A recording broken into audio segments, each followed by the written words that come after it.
후보자들한테 화장실 사용을 2분 내로 주고 있는 점, 통제하는 과정에서 상스러운 말과 폭언, 욕설, 모욕이 담긴 등의 정황들이 확인이 되었고요. 네 분의 후보자들을 추천을 해주셨기 때문에 지금부터 재청권자로서 맡은 바 소임에 충실하려고 합니다.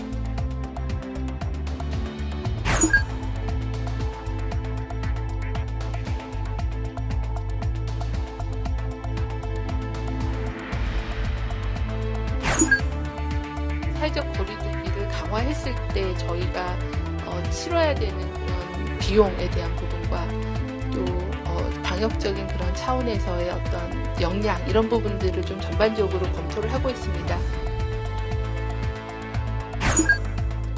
형평성이나 아니면 법률의 이런 균형이 좀 맞지 않는다고 저는 생각을 합니다.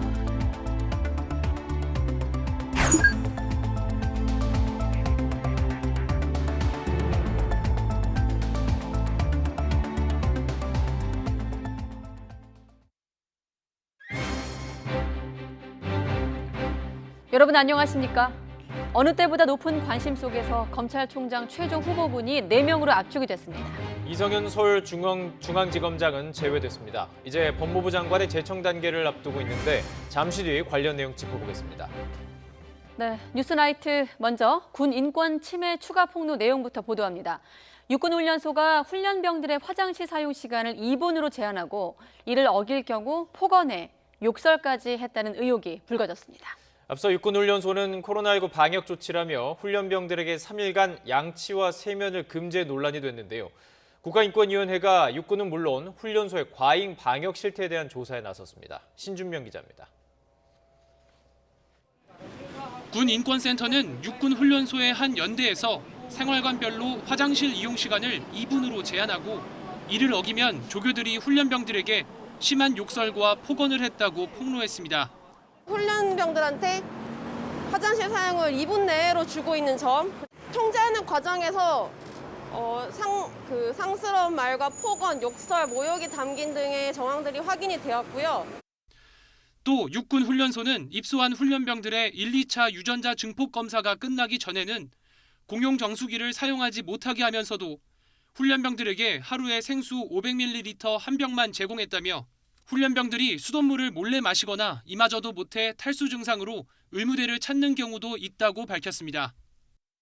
앞서 육군훈련소는 비말 감염 우려를 이유로 훈련병들의 양치와 세면을 3일간 금지해 논란이 일었습니다. 군인권센터는 이처럼 육군훈련소가 방역을 이유로 훈련병들의 인권을 침해하고 있다며 국가인권위원회에 직권조사를 요청했습니다. 집단 인권 침해 상황에 대해서 금일 인권위에 직권조사를 요청할 계획입니다. 인권위는 육군훈련소뿐만 아니라 해군과 공군, 해병대 신병교육대 등을 직접 방문하는 방식으로 2021년도 군 인권 상황 실태 조사를 실시할 방침입니다. 인권위는 각 군 훈련소가 군인화 교육과 감염병 예방을 이유로 훈련병들의 기본적인 권리를 제한하는지 등을 중점적으로 점검할 계획이라고 설명했습니다. 군은 불거진 의혹들에 대해 정확한 경위를 확인하고 인권위의 조사에도 성실하게 임하겠다고 밝혔습니다.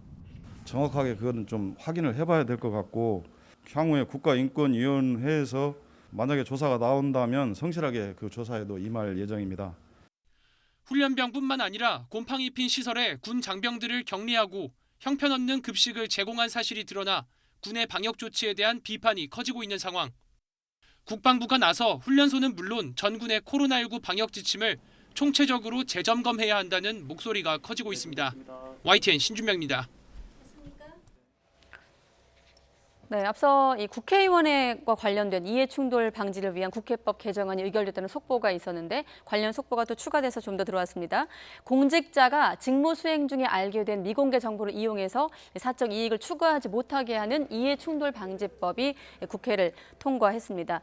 이해충돌 방지법 8년 만에 국회를 통과하게 된 겁니다. 2013년에 처음 이제 국회에 제출된 이후에 8년 만인데 이 LH 땅 투기 사태를 계기로 논의가 급물살을 타지 않았습니까? 네, 그렇습니다. 이해충돌 방지법은 공직자가 미공개 정보를 이용해서 재산상의 이익을 취할 경우에 7년 이하의 징역 또는 7천만 원 이하의 벌금에 처하도록 했고요. 법 적용 대상이 이제 국회의원과 공무원, 공공기관 임원 등 190만 명에 이르게 될 것으로 보입니다. 법안은 LH 땅 투기 사태를 말씀하신 것처럼 계기로 논의가 급물살을 타면서 지난 2013년에 처음 국회에 제출된 이후 8년 만에 본회의를 통과하게 된 것입니다. 관련 소식 들어온 대로 다시 한번 전해드리도록 하겠습니다. 국회법 일부 개정 법률안 대안은 네, 문재인 정부 마지막 검찰총장 후보군으로 4명으로 압축이 됐습니다. 김호수 전 법무부 차관, 구본선 광주고검장, 배성범 법무연수원장, 조남관 대검 차장입니다. 이성윤 서울중앙지검장은 결국 제외됐습니다. 박범계 법무부 장관은 이르면 내일 최종 후보자 1명을 제청할 것으로 보입니다. 박서경 기자가 보도합니다. 경론이 오갈 것으로 보였던 검찰총장 후보추천위원회 회의는 4시간 만에 비교적 일찍 의견을 모으며 종료됐습니다. 추천위는 심사 대상자 13명 전원에 대해 표결에 붙였고 2차까지 가는 표결 끝에 과반수 찬성으로 의결된 4명을 후보로 추천했습니다. 모든 분들이 다 만족하는 그런 그 회의 진행을 했고요.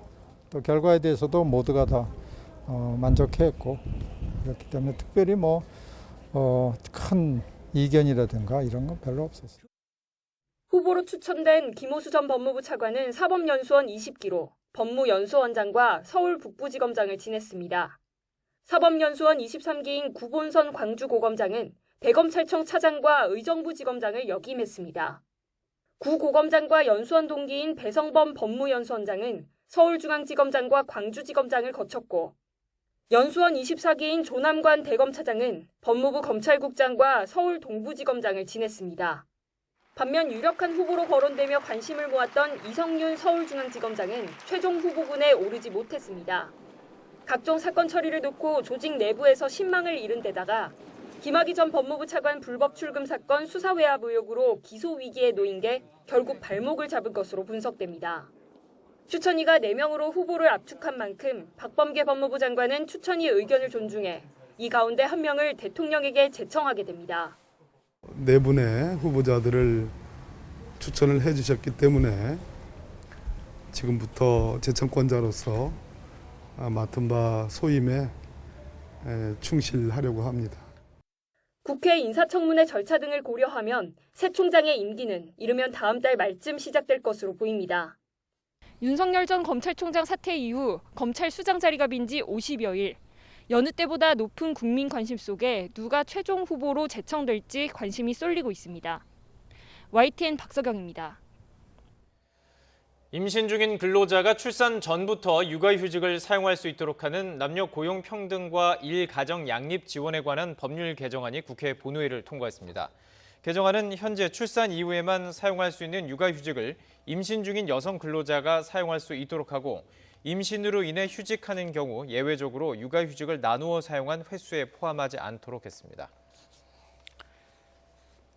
네, 현직 경찰 공무원 신분으로 총선에 출마를 해서 당선되면서 논란이 일었던 황운하 더불어민주당 의원이 의원직을 유지하게 됐습니다. 대법원은 공직선거법에서 정해진 기간 안에 사직원을 냈다면 그 수리 여부와 관계없이 정당 가입과 후보자 등록을 할 수 있다고 판단을 했습니다. 판결 내용 강희경 기자가 좀 더 보도합니다. 지난해 4.15 총선을 앞두고 경찰 신분이던 더불어민주당 황운하 의원은 총선 출마를 위해 경찰청에 의원 면직을 신청했습니다. 그러나 울산시장 선거 개입 의혹 사건으로 수사를 받던 상황이라 공무원 비위 사건 처리 규정에 따라 사직원이 받아들여지지 않았습니다. 황 의원은 결국 경찰 공무원 신분을 유지한 채 총선에 출마해 당선됐고 21대 국회 임기 시작 하루 전날 경찰청으로부터 조건부 의원 면직 처분을 받았습니다. 경쟁 후보였던 이은권 전 의원은 황 의원이 겸직금지 원칙 등을 어겼다며 당선을 무효로 해달라는 소송을 냈습니다. 대법원은 심리 끝에 이은권 전 의원의 청구를 기각하고 황 의원의 손을 들어줬습니다. 재판부는 공직선거법상 정해진 기간 안에 공무원이 사직원을 제출하기만 했다면 수리 여부와 관계없이 그 접수 시점에 직을 그만둔 것으로 간주된다고 밝혔습니다. 즉 사직원을 제출한 뒤에는 설령 수리가 되지 않았다 하더라도 공무원이 정당 추천을 받기 위해 정당에 가입하거나 후보자 등록을 하는 게 문제가 없다고 판단했습니다. 그렇게 보는 것이 정당제 민주주의를 채택한 헌법 질서와 공직선거법의 입법 취지에 부합한다고도 강조했습니다. 황운하 의원은 애초부터 당선 무효 소송 자체가 비상식적이었다며 대법원의 판결은 상식이 무엇인지 일깨워주는 당연한 귀결이라고 소감을 밝혔습니다. 반면 소송을 냈던 이 전 의원 측은 대법원이 중징계 대상인 공무원들에게 사표만 내고 정치권으로 도피할 수 있는 길을 열어준 셈이라고 비판했습니다. 공직선거 효력에 이의를 제기하는 소송은 대법원 단심제로 진행되는 만큼 황운하 의원은 일단 겸직 논란의 종지부를 찍고 의원직을 계속 유지할 수 있게 됐습니다. 다만 선거 개입 사건은 1심 재판이 진행되고 있어서 결과에 따라 의원직 상실 여부가 다시 한번 판가름 날 것으로 보입니다. YTN 강희경입니다. 네, 이번 주 일요일에 더불어민주당 새 대표를 뽑는 전당대회가 치러집니다. 4.7 재보궐선거 참패 이후 쇄신을 위한 정책 경쟁을 기대했지만 후보들 사이에 계파 다툼만 부각한 모양새입니다. 최하영 기자의 보도입니다.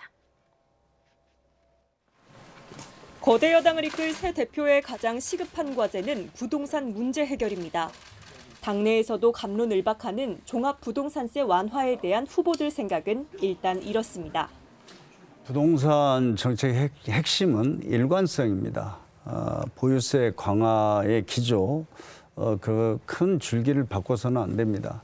종부세는 손댈 필요가 없습니다. 시가로 아마 한 13억 정도 되는데 여기에 포함되어지는 가구 수가 한 3.8%에 지나지 않습니다. 다만 송영길 후보는 종부세 기준은 그대로 두되 공제 범위 조정으로 세부담을 덜어주자는 생각입니다. 공제의 범위를 탄력적으로 조정해서 저는 보유 공제를 좀 더 높여가지고 조정할 필요가 있지 않는가 이렇게 생각합니다. 여기에 더해 무주택자에 대한 주택담보대출 비율을 90%까지 늘리자고 제안했지만 홍 후보와 우 후보는 과도하다며 반대를 분명히 했습니다. 하지만 5차례 토론회에서 후보들이 정책보다 더 날을 세운 부분은 계파 논쟁입니다. 상대적으로 계파색이 옅은 송 후보가 두 후보를 제치고 친문에 호소하는 모습을 보이자 두 분이 2012년 문재인 후보 선대위 핵심 간부였습니다. 그런데 실패했잖아요. 그때는. 제가 2017년 대선 때 선대위 총괄 본부장을 맡아서 성공적으로 승리를 이끌었습니다. 우 후보와 홍 후보는 크게 발끈했습니다. 문재인 대통령의 승리는 민심의 승리죠. 내가 한 것처럼 얘기하는 거는 그런 태도 때문에 우리 정치권이 욕먹는 거거든요. 2017년에는 내가 총괄 본부장이 이겼다. 이것이 오만하다는 거고요.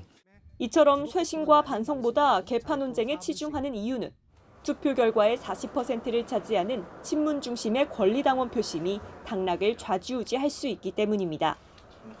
이와 함께 친문 윤호중 원내대표가 먼저 지도부에 입성하면서 새 대표가 누가 되느냐에 따라 정책 방향과 대선 주자와의 호흡도 달라질 전망입니다. YTN 최하영입니다.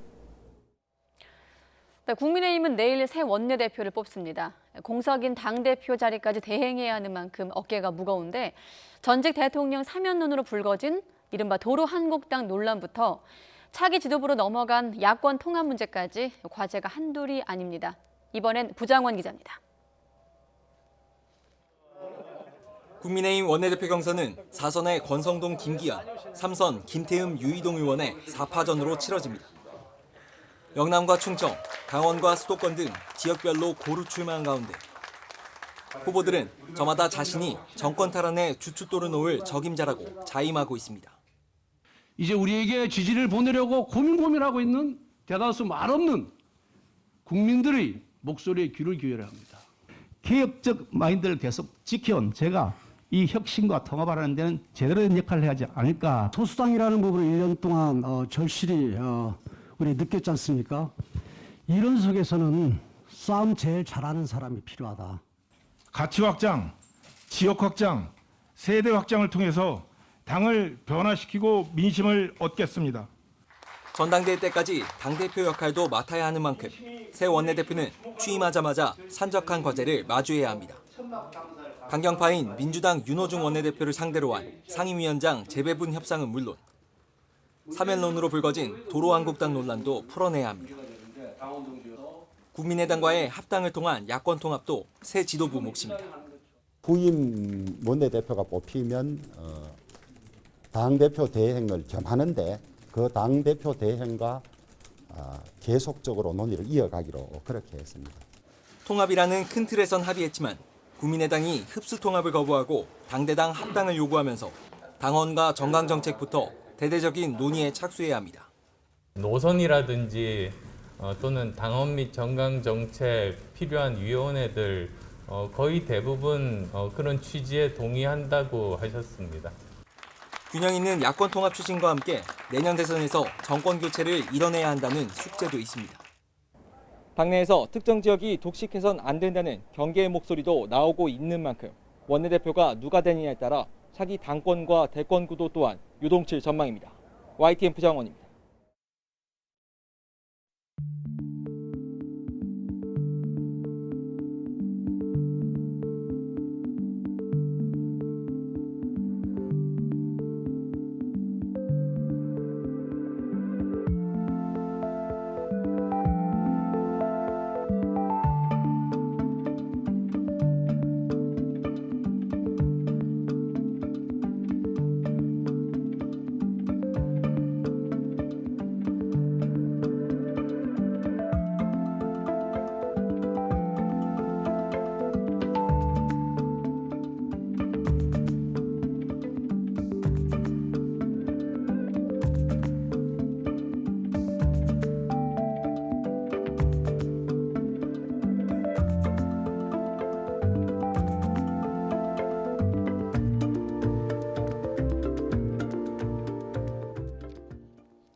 네, 목격자 연락을 기다리고 있습니다.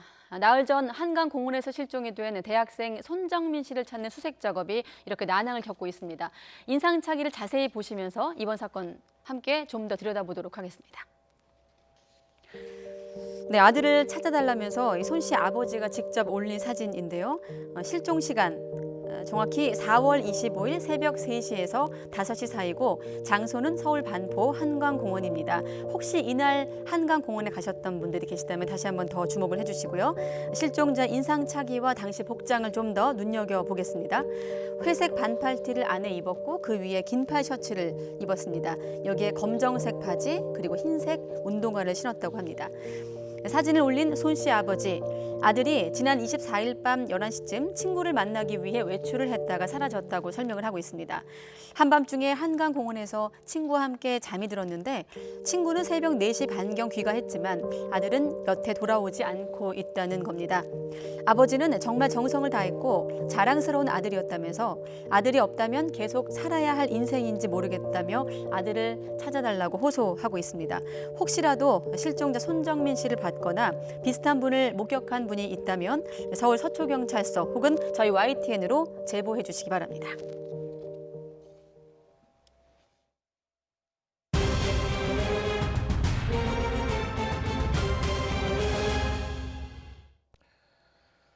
혼자 사는 70대 노인이 코로나19 백신 접종 후 이틀이 지나 집에서 쓰러진 채 발견됐습니다. 75세 이상의 경우 지자체에서 백신 접종에 관리를 해야 하는데 이게 잘 이루어지지 않았던 것으로 보입니다. 김민성 기자의 보도입니다. 전북 고창에 사는 79살 홀몸 노인이 집에서 쓰러진 채 발견됐습니다. 지난 15일 화이자 백신을 맞고 이틀이 지나서였습니다. 이 침대 바로 밑에 엎드린 채로 이렇게 팔도 밑으로 내려간 채로 그렇게 쓰러져 계시더라고요. 언제 쓰러지셨는지 아시냐고 그랬더니 백신 맞고 집에 와서 쓰러졌다고.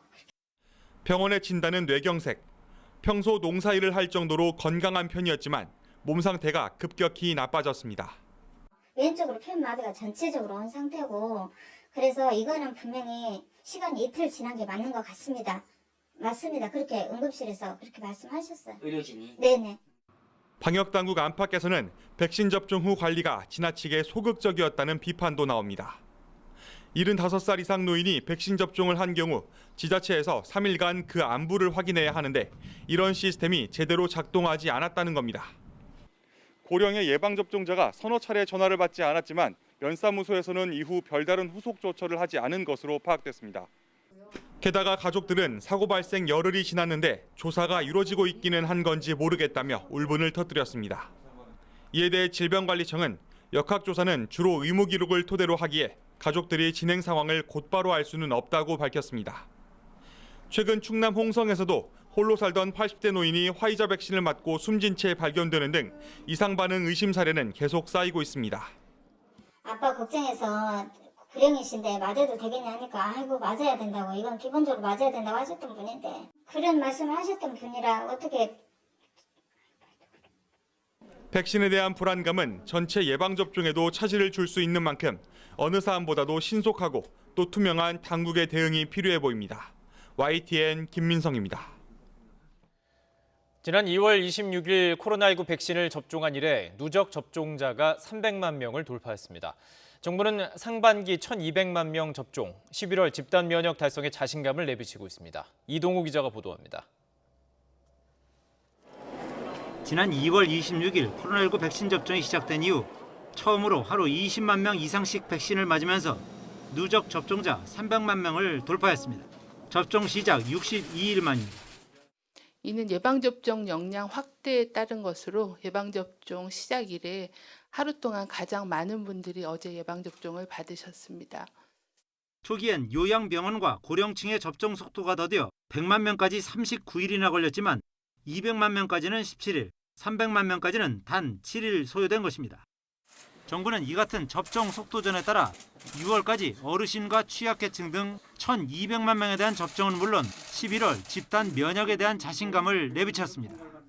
9월에 전 국민의 70% 수준인 3,600만 명까지 충분히 접종 목표가 달성이 되고 11월에 목표한 집단 면역이 형성될 것으로 기대합니다.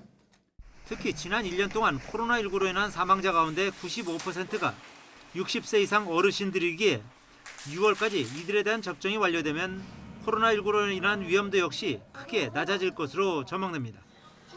이와 함께 코로나19 예방접종을 마친 사람에 한해 요양병원과 시설에서 가족 간 대면 면회가 허용될 예정입니다.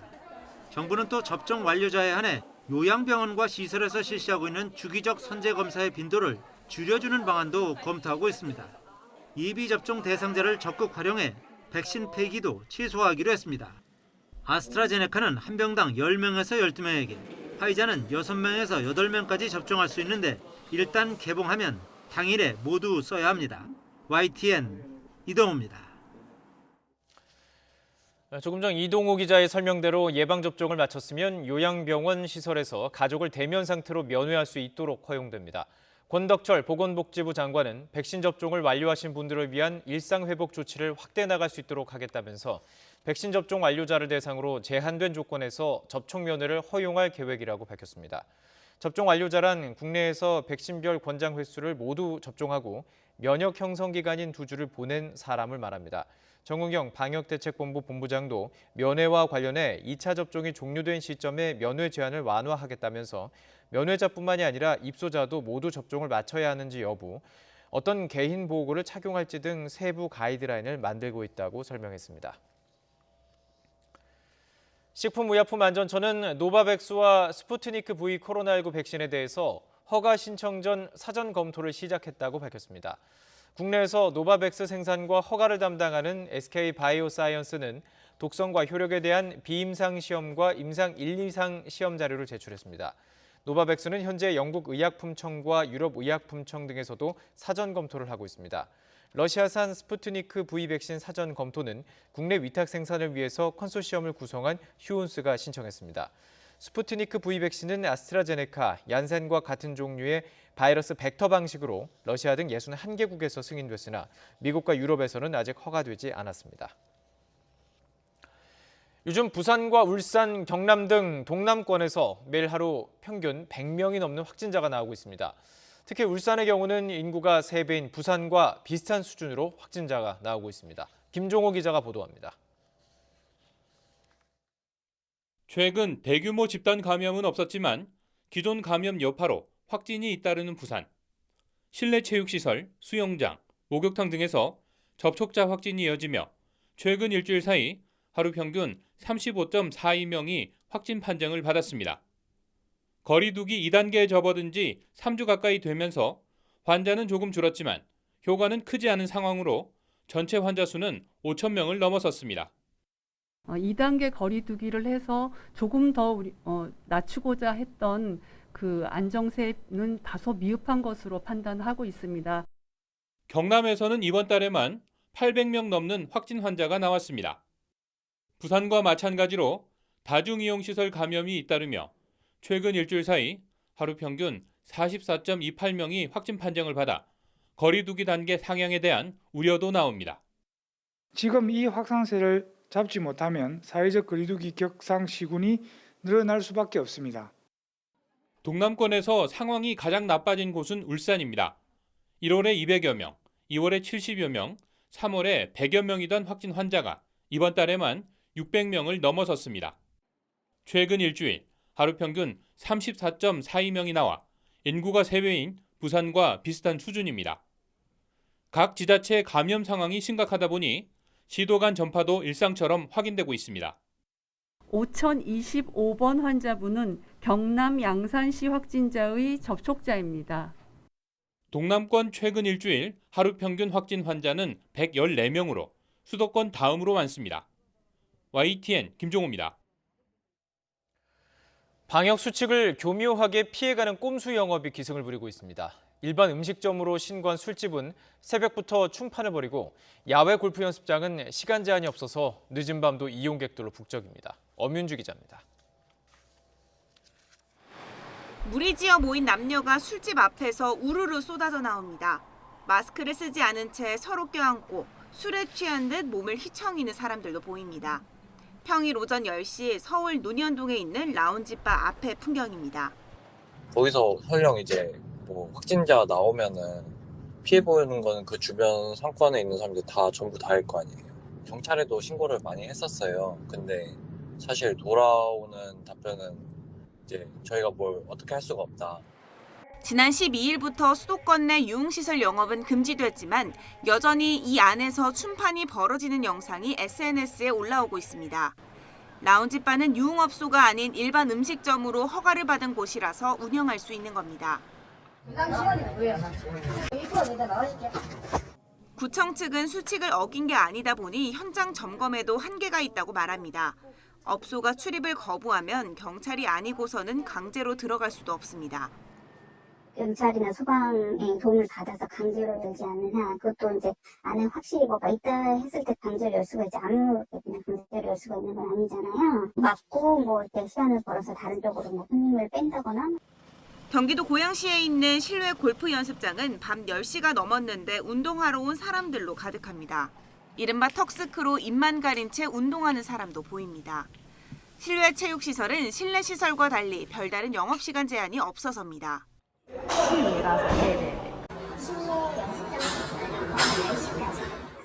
밤 10시 이후엔 요금 할인 행사까지 있어 이용객들이 더 몰립니다. 그래서 10시에 사람이 많다고 하시고 네네네. 그래서 10시부터는 이제 할인받으시는 분들이 좀 많죠. 법망을 벗어나지 않은 꼼수 영업들이 이곳 저곳에서 이뤄지고 있는 겁니다. 정확하게 실내 체육시설은 10시까지만 10시 이후에는 운영 중단하는 거고요. 실외 체육시설은 추가 적용 수칙이 없습니다. 현재. 자칫 이런 현장에서 감염이 퍼질 수 있다는 우려가 나옵니다. 아슬아슬하게 법망을 비껴가는 꼼수를 막을 수 있는 단속 방안이 필요해 보입니다. YTN 엄민주입니다. 3주 전 거리두기 현 단계를 유지한 이후 코로나19 감염 상황이 나아지지 않고 더 나빠지면서 정부의 고심이 깊어지고 있습니다. 정부는 사회적 거리두기를 강화할지 내일 결론을 낼 방침입니다. 김경수 기자가 보도합니다. 정부가 지난 12일부터 시작한 현행 사회적 거리두기는 다음 달 2일 끝납니다. 수도권 2단계, 비수도권 1.5단계로 5인 이상 사적 모임 금지와 다중이용시설 밤 10시 영업 제한 등이 골자입니다. 앞으로 이걸 3주 더 이어갈지 아니면 조정할지 정부가 고심하고 있습니다. 최근 한 달 하루 신규 확진자 수는 400명대와 700명대 사이에서 큰 폭으로 오르내리길 반복하고 있습니다. 평일보다 검사 건수가 줄어 확진자가 감소하는 이른바 주말 효과가 나타났다가 주중엔 곧바로 급증하는 겁니다. 전반적으로는 그래프가 점점 오른쪽 위를 향하며 완만한 증가세를 보이고 있습니다. 정부도 주말 효과는 잠재적 감염자가 상당수라는 의미라며 우려하고 있습니다. 결국 이제 검사량에 따라서 환자 수가 만큼 늘어난다는 것은 우리 사회에 지역 사회에 감염자 수가 잠재적인 감염자 수가 상당수가 있다라는 것을 이제 반증을 하는 것이라고 하겠습니다. 게다가 곳곳에서 집단 감염이 속출하고 있는데 감염 경로를 모르는 비율은 30%까지 올라갔습니다. 수도권뿐만 아니라 부산, 울산, 경남 등 지역을 가리지 않고 확진자가 나오고 있고 최근엔 변이 바이러스까지 변수로 떠올랐습니다. 시기도 좋지 않습니다. 봄철을 맞아 지난 주말 전국의 이동량은 직전 주말보다 2.7% 늘었는데 가정의 달인 5월에도 이동량이 줄진 않을 거란 전망이 우세합니다. 지금의 거리두기는 한계가 있다는 목소리가 나오는 가운데 정부는 단계 격상에 신중한 모습입니다. 서민과 자영업자 등에 미치는 경제적 영향을 무시할 수 없는 겁니다. 사회적 거리두기를 강화했을 때 저희가 치러야 되는 그런 비용에 대한 부분과 또 방역적인 그런 차원에서의 어떤 역량 이런 부분들을 좀 전반적으로 검토를 하고 있습니다. 정부는 아직 의료 대응 역량이 충분하다는 의견과 환자가 누적되면 의료 체계에 부담이 돼 선제적 대응이 필요하다는 의견이 팽팽하다며 다양한 의견을 수렴해 거리두기 조정을 결정하겠다고 설명했습니다. YTN 김경수입니다. 조금 전 국회 본회의에서는 공공주택의 원활한 공급과 무주택자의 주택 구입 부담을 줄이기 위한 공공주택 특별법 개정안도 처리됐습니다. 개정안은 주택 구입 초기 자본이 부족한 실소유자의 부담을 줄이기 위해서 지분 적립형 분양주택을 공공주택 유형 가운데 하나로 추가했습니다. 지분 적립형 주택은 처음에 분양가의 20에서 25%만 내고 주택 지분 일부를 취득해 살면서 20에서 30년 동안 소유 지분을 늘려가는 방식입니다. 집값을 나눠서 내는 비화자면 할부로 집을 살 수 있다는 것인데요. 정부는 8.4 부동산 대책을 통해서 무주택 실소유자의 내 집 마련을 지원하기 위해서 공공분양 가운데 지분 적립형 분양주택을 시범 도입하기로 했습니다. 네, 경남 창원 도심에 멧돼지가 출몰을 해 한바탕 소동이 있었습니다. 6시간 넘게 도심을 휘저었고 초등학교까지 들어간 멧돼지, 실탄을 맞고 사살됐습니다. 오태인 기자가 취재했습니다. 경남 창원에 있는 한 초등학교 운동장. 140kg이 넘는 육중한 멧돼지 한 마리가 학교 운동장을 가로지릅니다. 담장 밖 건널목에서 등교하던 학생은 깜짝 놀라 달아납니다. 학교 관계자는 멧돼지가 운동장 밖으로 나가지 못하게 황급히 교문을 닫습니다. 등교 학생들이 많이 없었습니다. 멧돼지와 마주친 학생들은 실제로 많이 없었고요. 다친 아이들은 전혀 그러다 보니까 없었습니다. 신고를 받고 출동한 경찰은 인적이 드문 곳으로 몰아 실탄으로 제압합니다. 쏴라!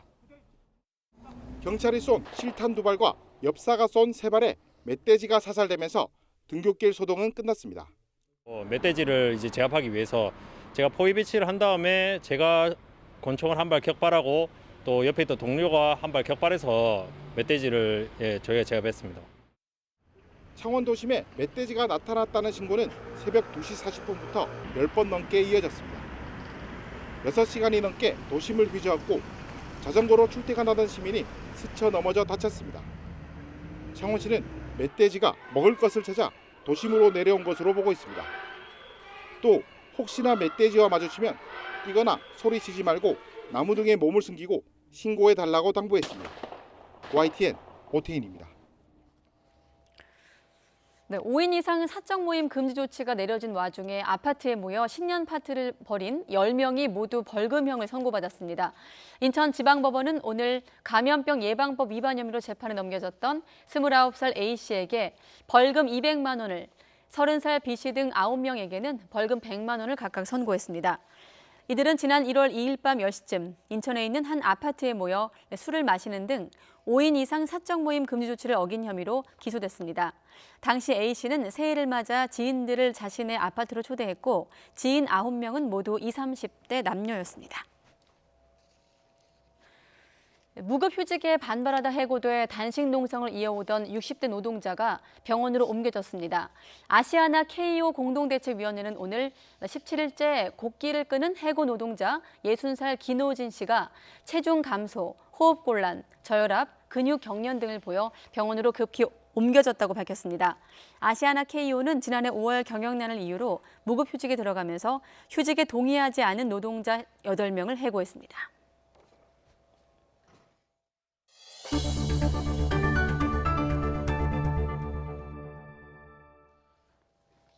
공정위가 쿠팡, 현대해상 등 8개 기업을 자산 5조 원이 넘는 대기업 집단으로 새로 지정했습니다. 하지만 쿠팡의 김범석 의장은 불공정 행위를 책임을 지는 이 총수로 지정하지 않아서 형평성 논란도 우려되고 있습니다. 김태민 기자의 보도입니다. 공정거래위원회가 자산 5조 원이 넘는 기업 71곳을 대기업 집단으로 지정했습니다. 쿠팡, 현대해상, 한국항공우주산업 등 8개 기업이 추가됐고 KG그룹은 제외되면서 지난해보다 7곳이 늘었습니다. 이번 발표에서 가장 큰 관심을 모은 건 온라인 유통 공룡으로 떠오른 쿠팡의 동일인, 즉 총수 지정 여부였습니다. 동일인은 해마다 친족의 회사 보유 현황 등을 제출하고 기업의 불공정 행위에 대한 최종 책임을 지게 됩니다. 고심을 거듭했던 공정위는 결국 미국인 신분인 김범석 의장을 총수로 지정하지 않기로 했습니다.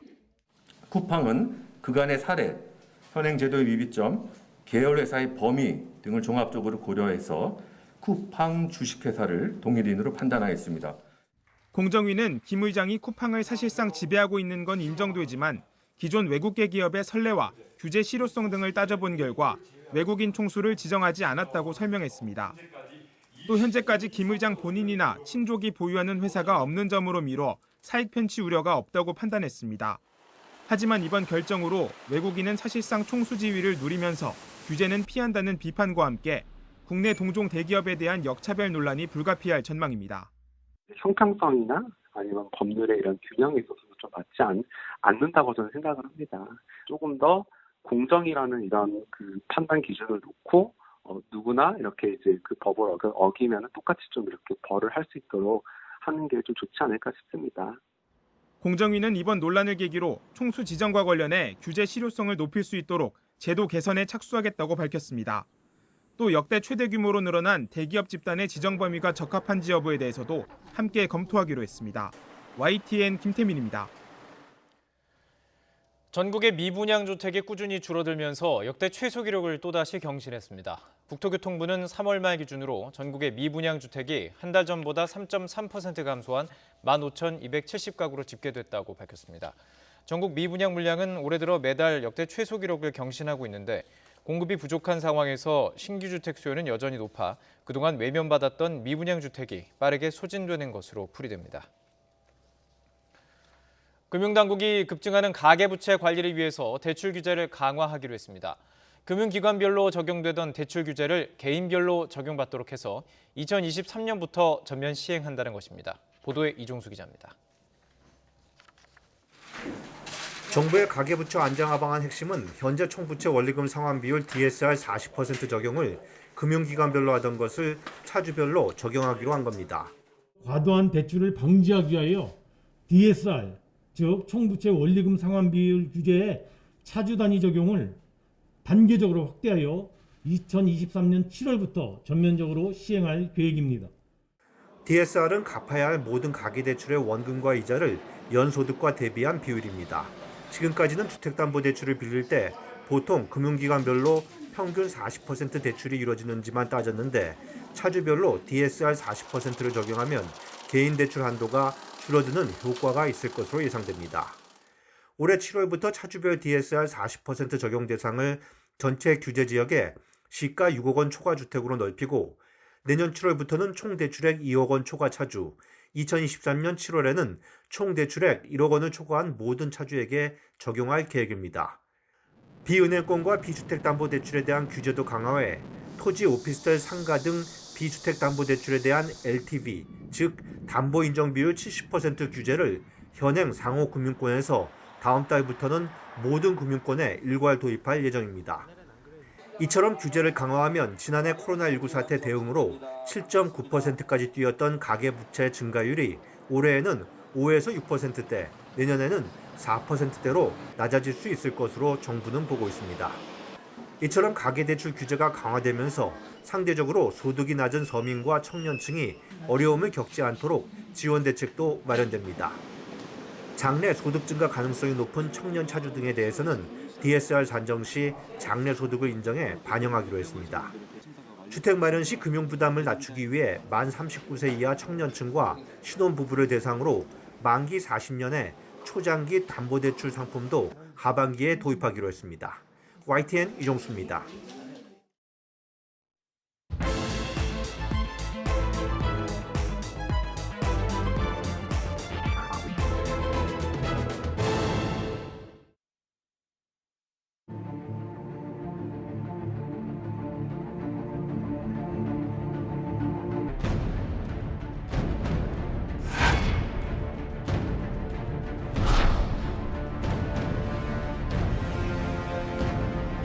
김호수 법무부 차관, 이금로 수원고검장, 윤석열 서울중앙지검장 등입니다.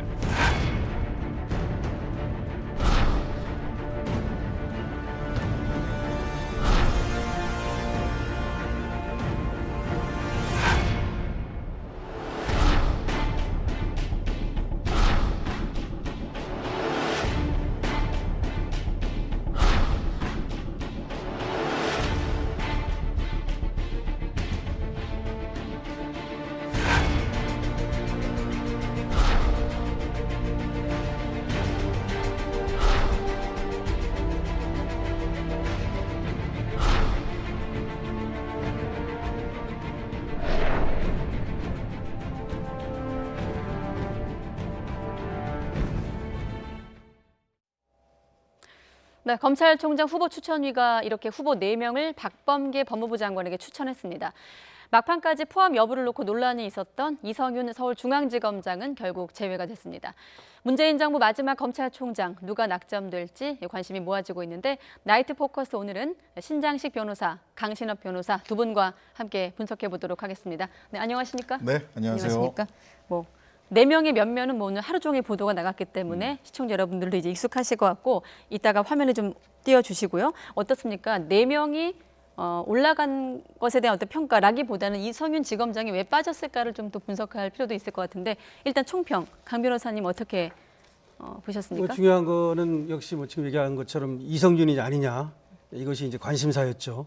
그런데 이성윤 지금 서울중앙지검장이 빠졌다는 거 이것이 이제 오늘의 어떤 그 포인트가 될 것 같습니다. 네. 물론 이제 빠진 이유는 여러 가지가 있겠습니다만은 가장 중요한 거는 이제 검찰 내 신망을 받고 있느냐라는 것이 이제 중요했던 것 같아요.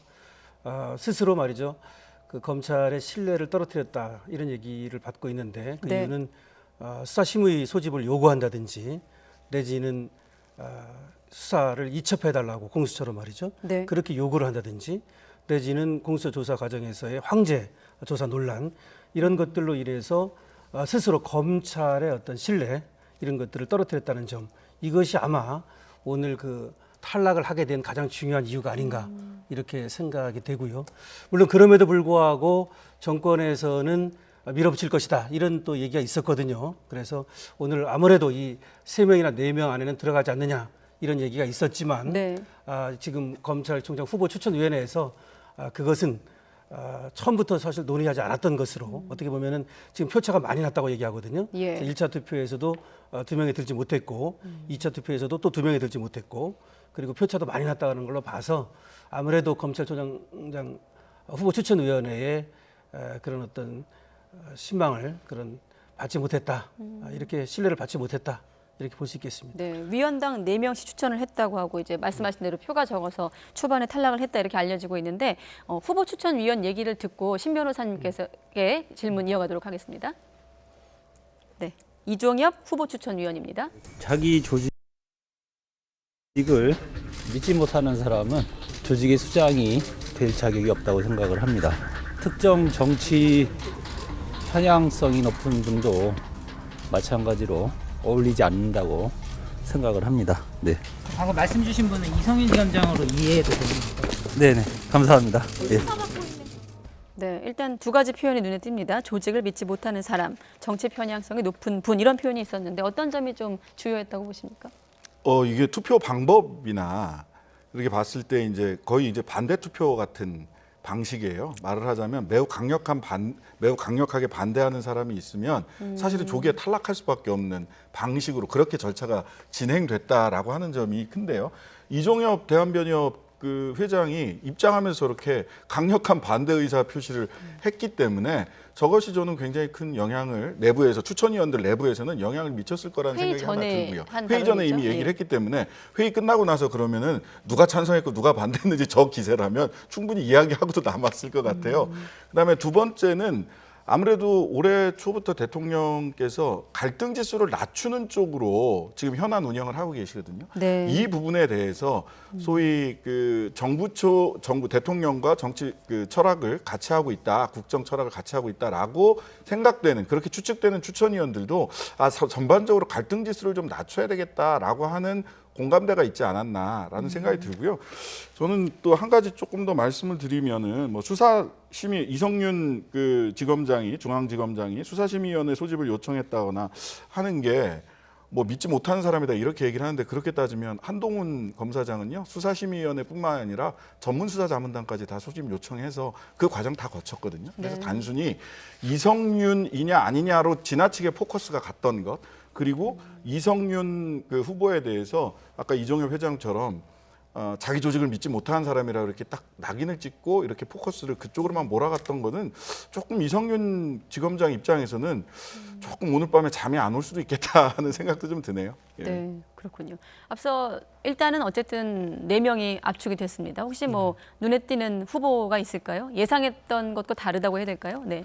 글쎄 뭐 예상에 들었던 분들도 있고 또 그렇지 않은 분도 있는 것 같은데 아무래도 지금 눈에 띄는 분은 조남관 대검 차장 눈에 띈다고 볼 수 있겠습니다. 네. 지금 보도에 따르면 이 4명 중에서도 사실은 1등을 했다 뭐 이런 얘기가 나오고 있습니다. 그래서 아무래도 검찰총장 후보 추천위원회에서는 상당한 지지를 받았던 것으로 지금 보이거든요. 또 그럴 만한 것이 지금 대검 차장을 하면서 사실 검찰총장 대행을 하고 있지 않습니까? 네. 조직을 나름대로 잘 추스리고 있다 이런 얘기도 있고요. 그리고 조남관 대검 차장이 사실은 추미애 라인으로 처음에 불렸습니다마는 그 이후에 윤석열 전 검찰총장, 당시 검찰총장이죠. 어떤 징계 청구 과정에서의 바른 소리를 한다든지 그걸 이제 반대한다든지 하지 않았습니까? 내지는 또 대검 중간 간부급 인사 여기서 핀셋 인사에 대한 반대라든지 이런 것들을 하면서 검찰 내에서 신망이 굉장히 두텁다 이런 얘기가 있습니다. 예. 그래서 아무래도 조남관 대검 검찰차장이 눈에 띄고요. 물론 아까 이제 말씀드렸습니다만 이제 또 하나는 이제 김오수 지금 전 법무차관이죠. 차관, 네. 지금 이제 변호사 하고 있습니다만은 여기가 눈에 띄는 것인데요. 지금 나오는 얘기는 아무래도 김오수 전 차관이 유력하다 이런 얘기가 나옵니다. 네. 그것은 이 정부 들어서 여러 가지 고위 간부를 또 지냈고 그 다음에 또 뭐 검찰에서의 어떤 그 신망 같은 것도 좀 나름대로 있고 그래서 아무래도 이제 김오수 대 조남관 이런 얘기가 나오고 있습니다. 그렇군요. 김오순 전 차관까지 네. 언급하셨는데 변호사님은 어떻게 좀 저는 뭐 보셨습니까? 예상 외의 인물은 배성범 법무연수원장이에요. 사실은 구본선 그 광주지검장이나 고검장, 네, 예, 광주 고검장이나 예. 또 양부남 전 부산지검장 등등이 같이 이제 다크호스다 이렇게 언급이 됐었는데 네. 그에 비해서 이제 배성범 법무연수원장 같은 경우는 실은 아까 이종엽 변협회장이 말씀하신 정치적 편향성이 있는 사람은 안 된다라고 했을 때 예. 그 부류로 묶일 수도 있는 분이거든요. 실은 뭐 울산 시장 선거 문제라든지 이런 관련해서 그래서 배성범 법무연수원장이 4명 안에 들어갔다라고 하는 것이 좀 눈에 띄고요. 말씀 주신 대로 김오수 전 차관이나 조남관 현 대검 차장 이 거론이 되는데 아까 이제 조남관 차장에 대해서 우리 강 변호사님께서는 중앙간부 인사에서 뭐 핀셋 인사에 대한 소신 발언 이렇게 말씀을 하시는데 사실은 인사위원회 검찰 인사위원회에 입장하기 전에 대검 차장이 대검 말을 법무부에서 안 들어주니까 이런 사단이 벌어지는 거 아니냐라고 얘기하는 거는 저는 어떤 자신의 정치적 신념이나 이런 것을 떠나서 사실은 공직자로서 해서는 안 되는 말이었다. 지금 이종엽 대한변협 회장이 가면서 자기 소신을 밝힌 것과는 완전히 다른 문제거든요. 그래서 그런 부분은 누군가는 열광할 수 있지만 공직자의 기본 자세로서 이게 맞나라는 의문을 던질 수밖에 없는 부분은 분명히 존재하는 것 같습니다. 네. 예. 자, 이번 검찰총장 후보 추천 위원장은 전 법무부 장관이었던 박상기 전 장관이 맡았는데 또 역시나 이번 판단의 어떤 결과에 대한 얘기를 언급한 게 있거든요. 한번 들어보시죠. 네, 박상기 모든 분들이 다 만족하는 그런 그 회의 진행을 했고요. 그 결과에 대해서도 모두가 다 만족했고 그렇기 때문에 특별히 뭐 큰 이견이라든가 이런 게 별로 없었어요. 네. 아무튼 이런 어떤 배경 속에서 4명으로 압축이 됐고 이제 남은 것은 누가 검찰총장 최종 후보가 되는 것이냐 한 가지가 있고 그다음에 이제 이성윤 지검장과 관련된 수사가 어떻게 흘러갈 것인가. 왜냐하면 수사심의가 소집된 상황이기 때문에 그렇지 않겠습니까? 앞으로 이 수사 부분은 어떻게 전개될까요? 수사심의가 5월 10일 오후 네. 2시로 지금 이제 얘기가 나왔습니다. 예. 그래서 아무래도 뭐 수사심의에서 수사의 계속 여부 내지는 기소 여부를 결정하는 것이거든요. 거기에서 어떻게 되냐에 따라서 물론 이제 서울중앙지검장의 자리는 지금 계속 지키고 있습니다만은 네. 그것도 영향을 받을 수밖에 없거든요. 경우에 따라서는 말이죠. 그 물론, 결과에 따라서. 네, 지금 근데 물론 뭐 정부의 어떤 그 태세로 보면은 그거에 관계없이 서울중앙지검장 자리를 그대로 유지케 하려는 그런 의도가 있는 것으로 보입니다. 거기에 대해서는 이성윤 중앙지검장이 이제 검찰총장 여기에서 이제 올라가지 못하고 사실은 김호수 검찰총장하고 이성윤 서울중앙지검장의 이 체제로 가는 것이 아니냐 네. 이런 얘기도 지금 있고 그렇기 때문에 그 수사심의의 결과와 이성윤 서울중앙지검장의 직 유지 이거는 뭐 큰 관계는 없을 것 같아요. 하지만 중요한 것은 역시 서울중앙지검장이라고 하는 넘버 2 이런 것들을 유지하기 위해서는 검찰 내 신망이 중요한 것이거든요. 검사들의 신뢰를 받고 존경을 받는 이런 위치에 있어야 되는데 그렇게 이제 서울중앙지검장의 위치를 재판을 받으면서 피고인으로 그렇게 유지할 경우에 과연 서울중앙지검을 제대로 조직을 추스리고 그리고 또 검찰을 어떤 서울중앙지검장이 해야 될 일이 굉장히 많거든요, 지금. 네. 그런 것을 제대로 할 수 있겠느냐, 이런 어떤 좀 의구심은 있습니다. 그리고 이제 아까 물으신 지금 검찰총장이 누가 되느냐, 이것은 지금 나오는 얘기로 보면은 결국은 김호수냐 아니냐, 이렇게 굳어지는 것 같고요. 경우에 따라서는 제가 볼 때는 조남관 차장도 가능성은 있다, 이렇게 봅니다. 네, 그 얘기는 잠시 뒤에 한 번 더 여쭤보기로 하고 이 수사 부분에 대해서 다시 신 변호사님께 여쭤보면 말씀하신 대로 다음 달 10일, 5월 10일에 이제 오후 2시에 수사 심의가 열릴 예정입니다. 사실 이번 수사 심의 혹시 이제 모르시는 분들을 위해 다시 한번 설명해 드리면 이 지검장이 지난 22일에 소집 요청을 했고 받아들여진 것 아니겠습니까? 네, 그렇습니다. 그 기소를 할 기세로 가고 있으니까요. 지금 검찰이 수원지검장이 기소를 할 기세로 가고 있는데 문제는 사실은 이게 검찰이 기소할 수 있느냐 문제가 사실 그 정리가 안 돼 있어요. 지금 이규원 검사에 대해서 검찰이 기소를 했는데 대법에서는 이게 기소할 수 있는지 없는지 여부를 법원에서 판단해봐야 된다라고 법원에 국회에다가 답변을 했거든요. 말하자면 지금 검사에 대한 기소를 공수처법에 따르면 이게 전속관할처럼 그 공수처법이 만들어진 취지나 이런 거 봤을 때는 전속관할, 즉 검사에 대한 기소는 공수처만 할 수 있다라고 하는 법적 견해와 중복관할이다, 검찰에서도 할 수 있다라고 하는 견해가 있고 이 부분은 이규원 검사에 대해서 막 밀어붙여서 기소를 했기 때문에 이규원 검사에 대한 재판에서 판단이 돼야 되는 문제거든요. 근데 검찰에서는 우리도 기소할 수 있다라고 해서 막 몰아붙여서 지금 기소 쪽으로 가니까 수사심의위원회를 소집 요청을 한 거죠. 그리고 이 수사심의위원회 소집 요청에 대해서도 대검에서는 그 수원지검장과 대검에서는 원래는 수사심의위원회 이 안건을 올려도 되느냐 안 되느냐를 검찰심의위원회에서 보통 판단을 하도록 돼 있거든요. 근데 전격적으로 본인들이 판단을 했어요. 그래서 저는 이게 그 검찰이 검사를 기소할 수 있느냐라는 부분에 대해서 법원의 판단을 받기도 전에 지나치게 밀어붙이고 있다. 뭐 이런 부분들이 좀 짚어져야 될 것 같습니다. 기소는 당연하고 기소를 할 수 있는 권한은 당연히 검찰에게 있고 검사를 기소하는 게 당연히 검사에게 있고 기소를 할 거냐 말 거냐만 남은 것처럼 지금 논의가 지금 돼가고 있는데요. 실은 그게 아니다. 다시 한번 짚어봐야 될 부분입니다. 그 부분은 저는 생각이 좀 다른데요. 지금 공수처법이라든지 검찰청법에 보면은 그 공수처에서만 검사에 대해서 기소를 할 수 있다 이런 건 없습니다. 그러니까 이첩 규정만 나와 있는 것이지 기소가 공수처의 전속 권한이다 이런 것은 전혀 없고요. 당연히 검찰에서 기소를 할 수 있는 것이고요. 왜 그러냐면 공수처에서 검사를 수사하도록 한 이유는 검찰에서 검찰을 봐주는 것을 막고자 하는 것이거든요. 네. 오히려 검찰에서 검찰을 봐주는 것이 아니라 기소를 하겠다는데 그것이 문제될 이유는 전혀 없다고 저는 보고요. 물론 법도 그렇습니다. 그래서 그것 때문에 못하는 것은 아니고 수사심의위에서 다만 이제 이 범죄라든가 이런 것들이 얼마나 소명이 되고 이런 것들을 봐가지고 이것은 기소할 만한 사안은 아니다 이렇게 얘기를 할 가능성은 있겠죠. 잠시만요. 그것은 이제 기소 어떤 기소를. 검사에 대한 기소 관련 부분은 오늘 주제와는 좀 벗어난 거기 때문에 다른 또 별도로 좀 토론이 있어야 될 것 같고요. 네. 대법원에서도 법원이 1심 법원에서 판단해야 된다 이렇게 얘기했습니다. 예. 혹시라도 다음에 또 기회가 되면 이 부분은 다시 토론을 또 준비하도록 하겠습니다. 자, 일단은 다시 돌아오면 4명으로 후보가 압축이 됐고 이제 남은 과정은 박범계 장관이 이 의견을 존중해서 그중에 한 명을 대통령한테 제청하는 것 아니겠습니까? 박 장관 얘기도 궁금한데요. 한번 들어볼까요? 검찰총장 후보 추천위원회에서 아주 활발하게 논의가 있었다고 이렇게 보고를 받았습니다.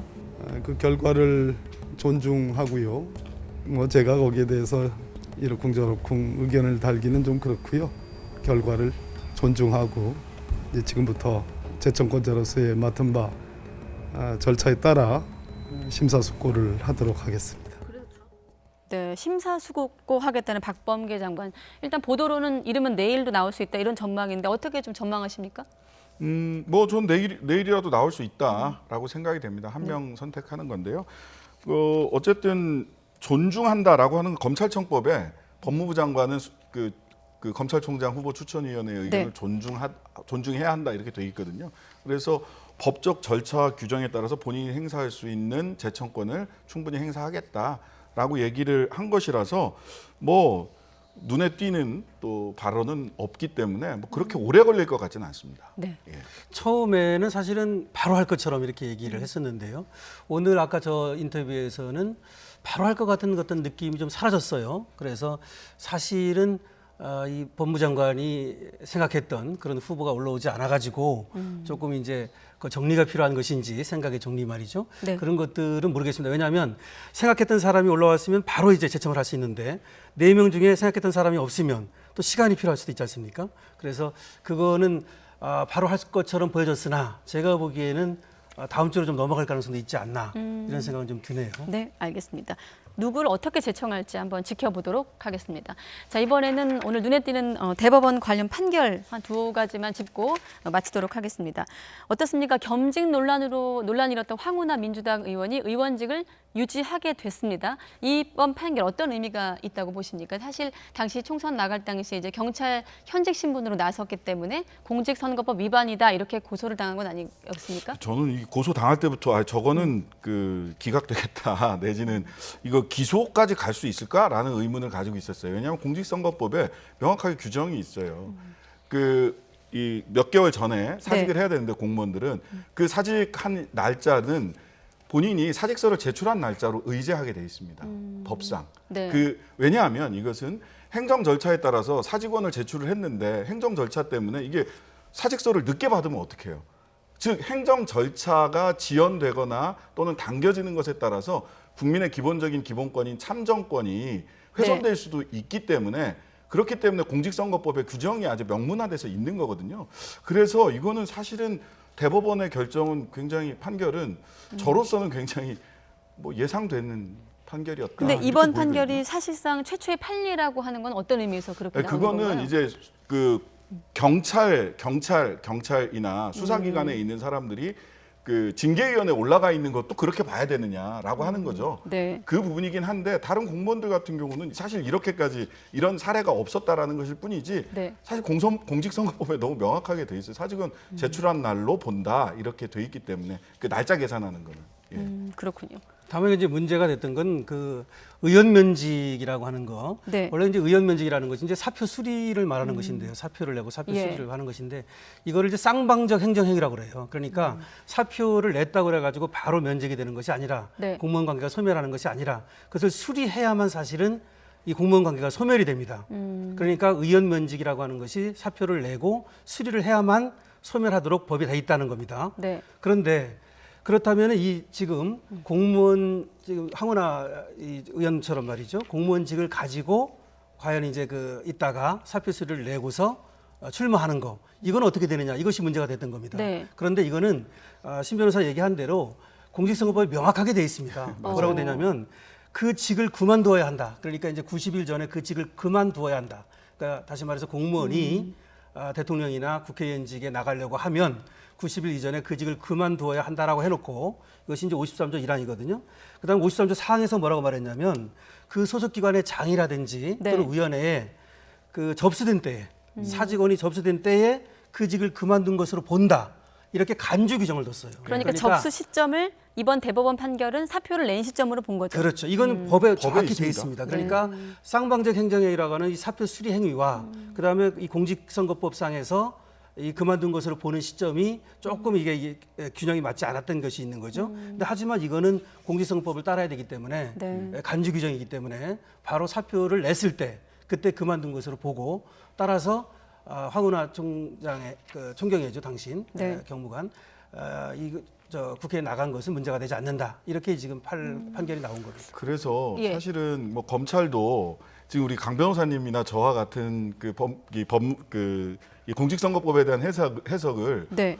저는 모를 리 없었다라는 생각이 들어요. 그래서 다분히 정치적 기소다라고 하는 의구심을 가질 수밖에 없습니다. 사실은 대법원 그렇군요. 입장에서는 당연히 있던 거를 그냥 그렇게 공직선거법에 있는 걸 그대로 그냥 적용했다. 그 두 다만 분 이렇게 모두 보입니다, 공직선거법에 나와 있던 내용을 한 번 더 확인한 수준이다 예, 이렇게 그 정도 보시는 거네요. 수준이라고 다만 보입니다, 이제 사실. 문제는 그런 게 있는 거죠. 공무원 비위 사건 처리 규정이라고 있어가지고 여기에 따르면 이렇게 이제 수사를 받고 있는 사람이라든지 이런 사람은 사표를 수리하지 못하도록 돼 있거든요. 여기하고 약간 충돌이 일어난 건데 네. 이거는 하위 규정이고 공직선거법은 상위 규정이기 때문에 이 경우 그러니까 황운하의 경우에는 하여튼 이 기각이 맞는 것인데 다만 이런 것들을 좀 정비할 필요가 있겠죠. 네, 앞으로는 말이죠. 알겠습니다. 네. 자, 끝으로 이제 정봉주 전 의원 얘기를 하고 넘어가 보도록 하겠습니다. 정봉주 전 의원, 그러니까 혐의는 성추행 보도 무고와 관련된 혐의인데 1, 2심 재판부가 모두 무죄를 받고 이번에 확정이 된 거거든요. 간단히 이번 판결 어떻게 좀 평가하십니까?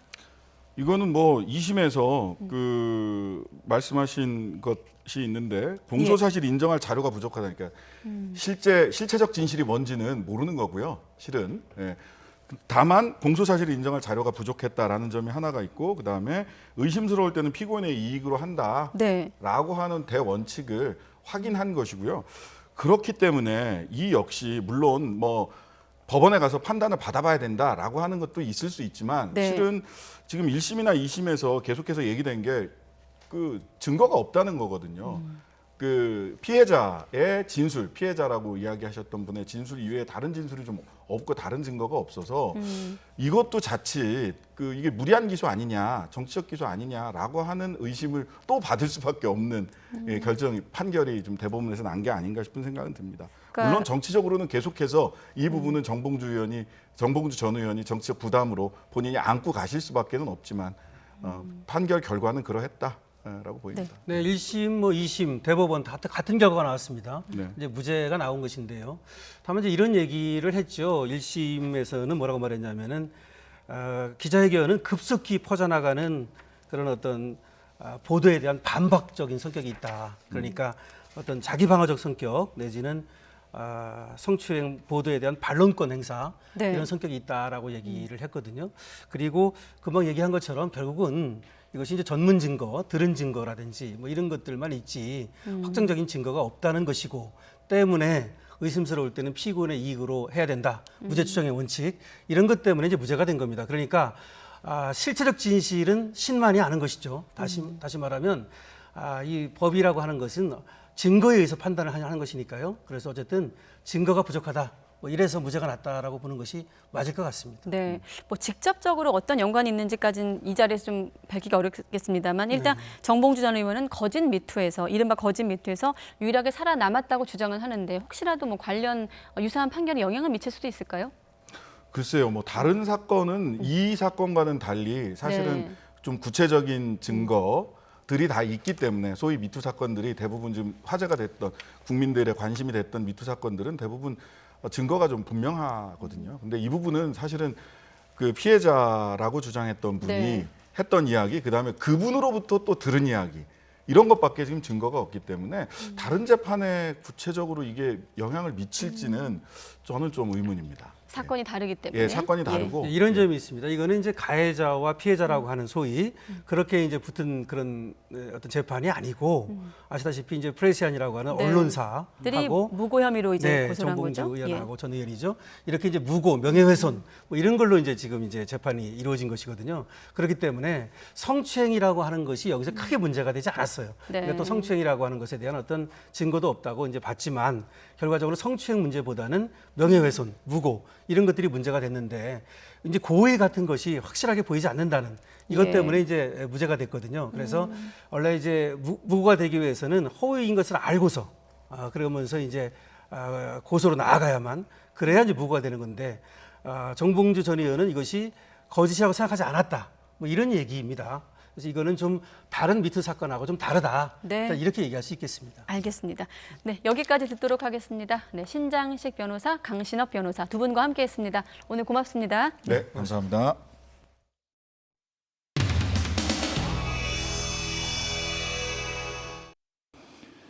그 후보님 얼마 전에 국민의힘 의원들이 그 대법원장 출근 차량 맞고 거의 무력 시위하다시피 한 거 알고 계시죠? 예.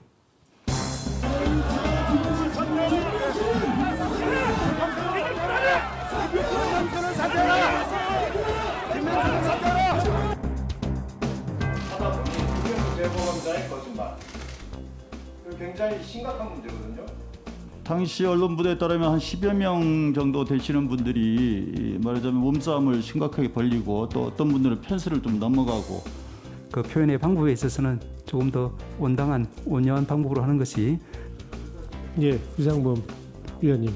잠깐 시간을 주시겠습니다. 예. 네. 현장에서 다소 소란스러운 측면이 있었습니다만 그 당시 경찰이 설치한 펜스에 국회의원 누구도 타 넘어간 적이 없습니다. 10여 명의 국회의원이 달려들었다? 그것도 사실과 다릅니다. 현장을 보시면 극히 2~3명의 국회의원이 현장에 있었습니다. 대법원장까지 매단계로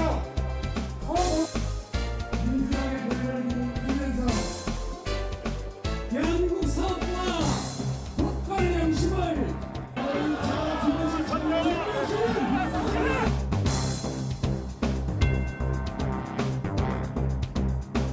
극히 2~3명의 국회의원이 현장에 있었습니다.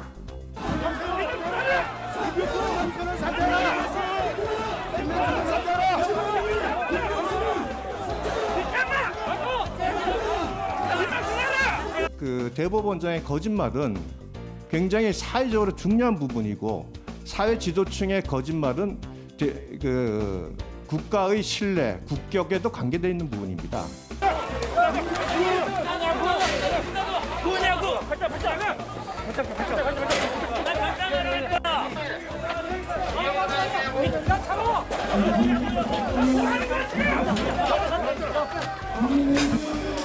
뭐라 그랬나?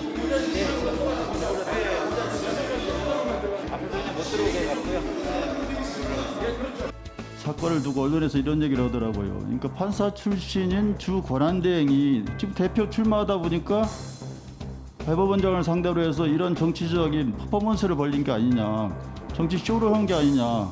갑자기 여기 와서 남의당 대표를 그렇게 패멸하고 거짓 사실을 공개함으로써 국민들로 하여금 잘못 이해하도록 했어야 되겠습니까? 그러면 제가 이 자리에서 윤호중 원내대표가 현충원에 가가지고 피해자님 죄송합니다. 이 3차 가해 아니냐고 똑같이 질문해도 괜찮겠습니까? 그렇게는 안 맞다는 얘기죠. 네, 수고하셨습니다. 이상으로 오늘 오전 주 질의를 모두 마쳤습니다.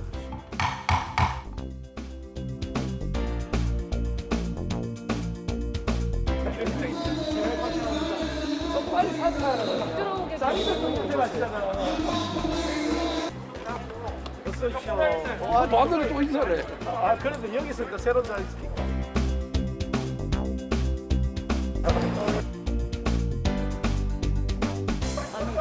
오! 들어보고 있더라고요.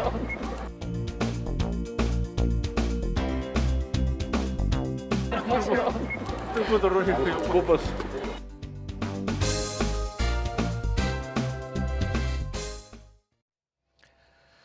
도쿄올림픽 출전을 준비하고 있는 우리 국가대표 선수단이 오늘부터 백신 접종을 시작했습니다. 선수들은 일단 마음이 놓인다는 반응이었지만 훈련에만 집중할 수 있을지는 아직 미지수입니다. 허재원 기자가 보도합니다. 배구 여제 김연경이 코로나19 백신 접종에 앞서 주의사항을 꼼꼼히 읽습니다. 통상적인 절차대로 예진을 거쳐 주사를 맞고 이상 반응이 있는지 15분 정도 대기한 뒤 밝은 표정으로 병원 복도를 나섭니다. 긴장은 많이 했는데 생각보다 안 아프게 놔주셔가지고 잘 접종하게 됐습니다. 이체까지 맞으면 더 이런 불안함이 없어지지 않을까 생각합니다. 도쿄올림픽 개막을 85일 앞두고 불안감 속에 대회를 준비하고 있는 국가대표 선수들이 마침내 백신 접종을 시작했습니다.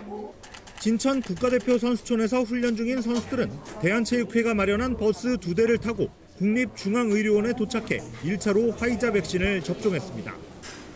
1차 접종을 마친 선수들은 일단 마음이 놓인다는 반응입니다.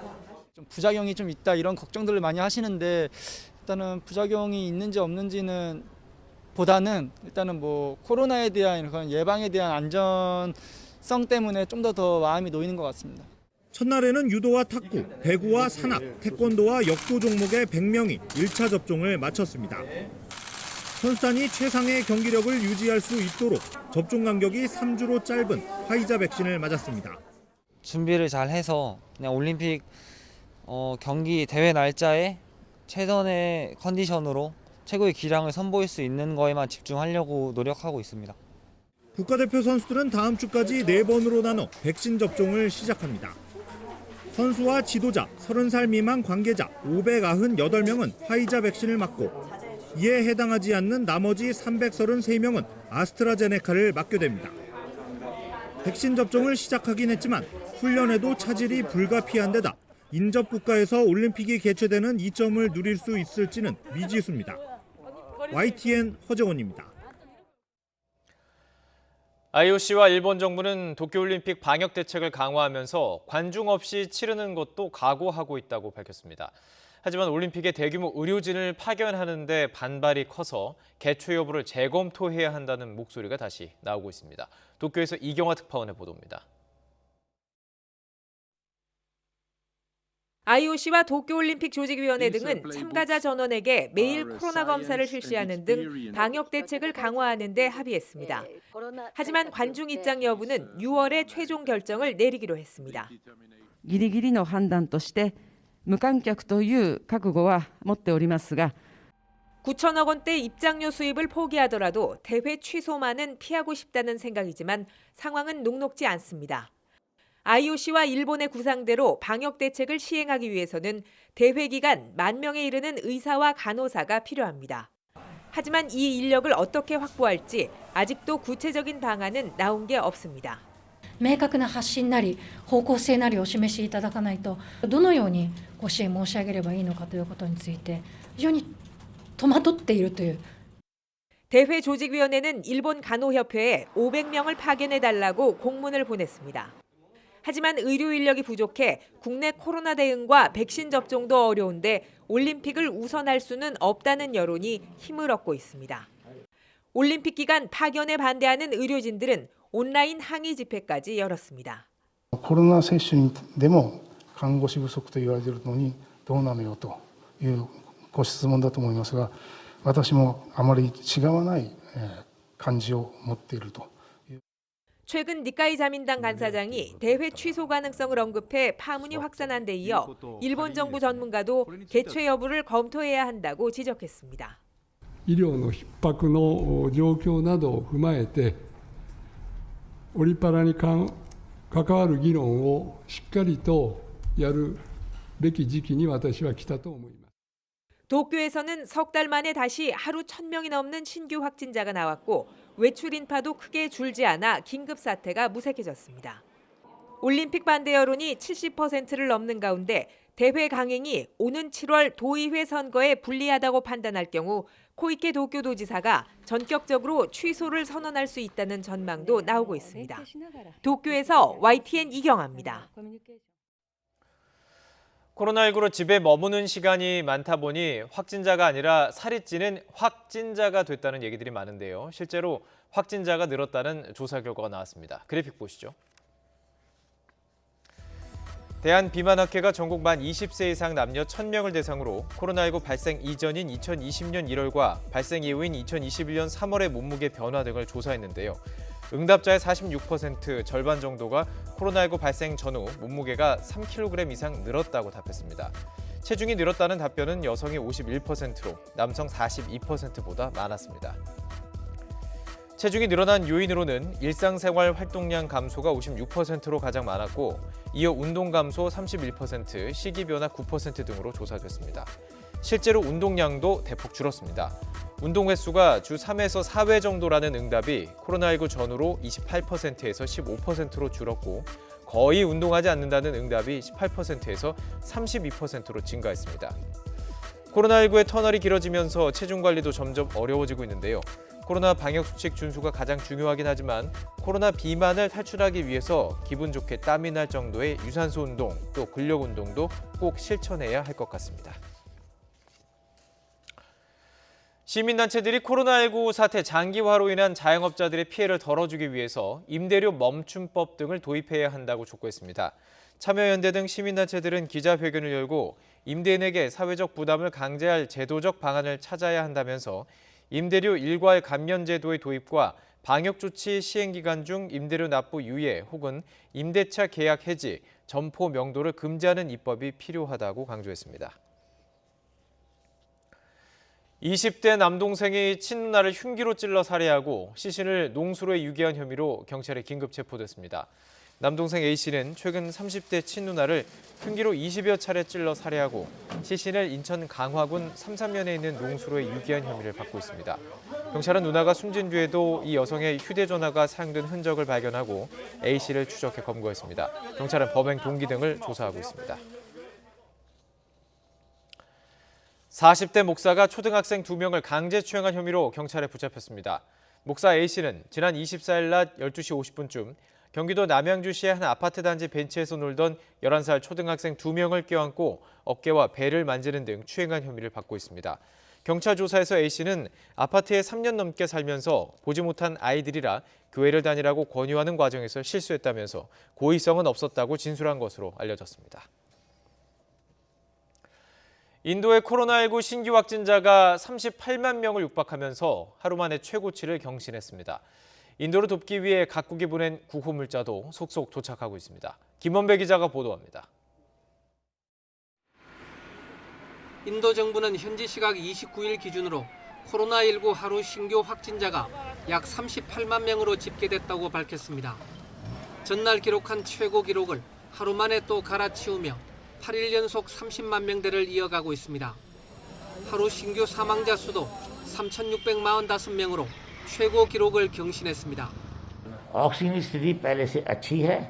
ऑक्सीजन स्थिति में अब यही चीज़ है, टोटल क्वांटिटी तो मिल जाती है, चाहे घंटों बाद आती है मिल जाती है। थोड़ा सा फर्क पड़ता है जो आज कल वो कम था, अनइंटरप्टेड सप्लाई होनी चाहिए कि कोई बीच में गैप नहीं होना चाहिए। 인도의 코로나19 피해가 걷잡을 수 없이 확산하는 가운데 각국의 구호 물품이 속속 도착하고 있습니다. 러시아가 지원한 산소 농축기, 인공호흡기, 코로나19 치료제와 의약품 등 구호 물자 22톤을 실은 화물기가 뉴델리에 도착했습니다. 로이터 통신은 러시아가 지원한 코로나19 백신인 스푸트니크 V는 5월 1일 인도에 도착할 예정이라고 전했습니다. 영국이 보낸 산소호흡기 100개 등이 지난 27일 도착한 데 이어 이틀 만에 2차 지원품이 공수됐습니다. 미국은 인도에 아스트라제네카 백신 2천만 회분을 공급하기로 했습니다. 백악관은 인도에 1억 달러에 달하는 긴급 물품을 지원하기로 했다고 밝혔습니다. YTN 김원배입니다. 이처럼 코로나19가 확산 중인 인도의 교민 귀국을 지원하기 위해서 다음 달 아시아나 항공이 4회, 대한항공이 1회 한국 인도 노선을 운항합니다.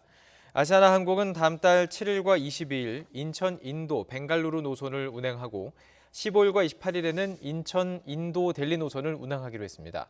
대한항공은 다음 달 17일 인천 델리 노선에 항공기를 띄우기로 했는데 운항 일정은 인도 현지 상황과 탑승객 모집 상황에 따라 달라질 수 있습니다. 미군 정찰기가 오늘 한반도 휴전선 일대를 동서로 오가면서 비행한 것으로 알려졌습니다. 중국 싱크탱크인 남중국해 전략태세 감지 계획의 웨이보 계정에 따르면 오늘 오전 일본 오키나와에서 출격한 것으로 보이는 미국의 RC-135W 리벳 조인트 정찰기 한 대가 서해상으로 진입했습니다. 관련 항적 그림에 따르면 이 정찰기는 이후 휴전선 부근을 따라 서해에서 동해까지 비행한 뒤 방향을 돌려 다시 서해 쪽으로 향했습니다. 네, 중국이 독자 우주정거장을 건설하기 위한 첫 발을 내디뎠습니다. 오늘 우주정거장 설치를 위한 핵심 모듈을 발사하는 데 성공을 했는데 미국과의 우주 경쟁이 본격화할 거란 전망입니다. 김정회 기자의 보도입니다. 4, 3, 2, 1, 대화! 중국의 우주정거장 모듈 테너를 실은 로켓이 발사됐습니다. 하늘을 가르며 날아오른 로켓은 순식간에 대기권에 진입했습니다. 잠시 뒤 페어링이 날아가고 로켓에 탑재됐던 테너가 비행을 시작합니다.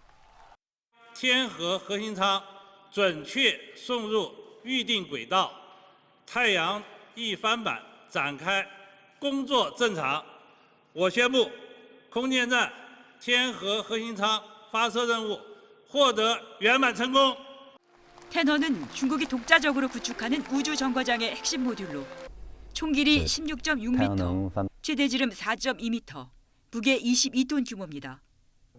우주정거장의 관리 통제센터이자 우주인들의 생활 공간이 될 예정인데 우주정거장이 완공되면 우주비행사 3명이 6개월간 머물며 임무를 수행할 수 있습니다. 2022년에 완공될 우주정거장은 이번에 발사된 테너 양옆으로 실험 모듈 2개가 더 붙는 형태입니다. 이를 위해 중국은 내년까지 모두 11차례 모듈과 부품을 실어 날라 우주정거장을 건설한다는 계획입니다. 완공된 우주정거장은 10년 이상 지구 저궤도를 돌며 대규모 과학 기술 실험을 지원할 것으로 알려졌습니다. 중국이 건설 중인 우주정거장은 2025년 이후 운영 여부가 불투명한 국제 우주정거장이 실제로 운영을 중단하게 될 경우 세계에서 유일한 우주정거장이 됩니다. 이에 따라 중국의 테너 모듈 발사는 전 세계 우주 개발 협력의 판도를 바꿔놓을 수 있는 중요한 사건이라는 평가가 나옵니다. YTN 김정희입니다.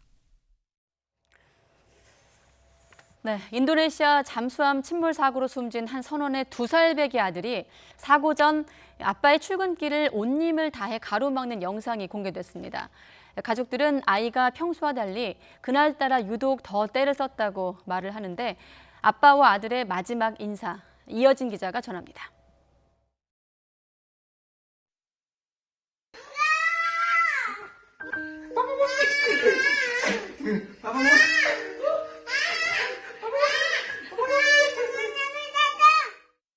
두 살배기 아이가 아빠를 방으로 밀어넣습니다. 아빠가 출근을 위해 나가려 애써보지만 안 된다고 소리를 지릅니다. 아빠가 화장실에 가야 한다고 달래봐도 막무가내입니다.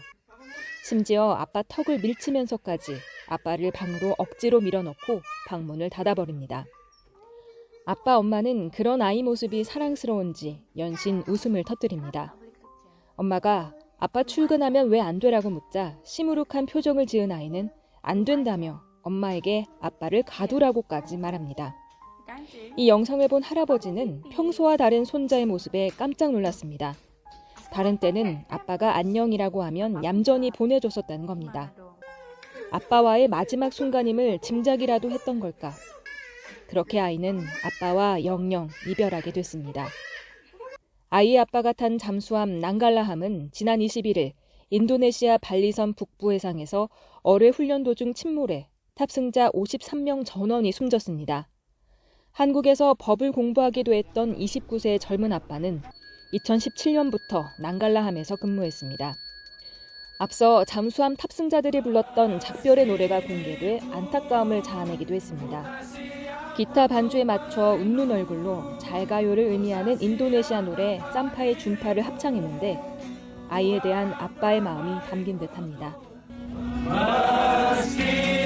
Meskipun ku tak siap untuk merindu, siapkan dirimu, ku harap terbaik untukmu.